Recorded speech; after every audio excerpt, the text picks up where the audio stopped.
First thing first, you have to log in into your Salesforce developer org, and it will look something like this. From once you log in into your developer org, you need to go to the setup by clicking this setup or settings icon on the top right segment.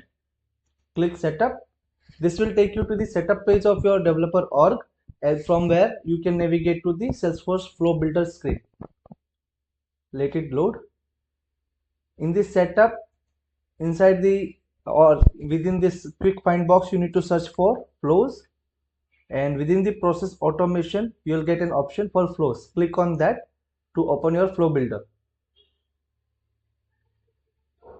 Once you select this option, you will be taken to this page.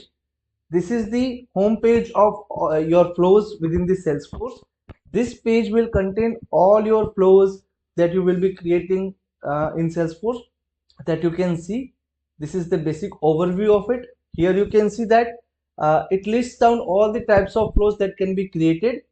For example, in my developer org, some of the flows are auto created by Salesforce, which are listed here. And then you can see that it quickly highlights the flow label, process type, whether it is a Salesforce scheduler flow or Salesforce screen flow, evaluation flow, like that, whether it is active, whether it is a template or not, whether it is managed package, part of a managed package, or non or unmanaged package, like that. So it gives you quick overview of all the available flows in your org, and you can utilize this section to arrange the specific flows the way you want it. There are some more options on this list control that you can select the fields that you want to showcase to the to your users when they land on this page. Even you can also create your own new list view to tailor the number of flows returned in a particular list view suitable for your business needs.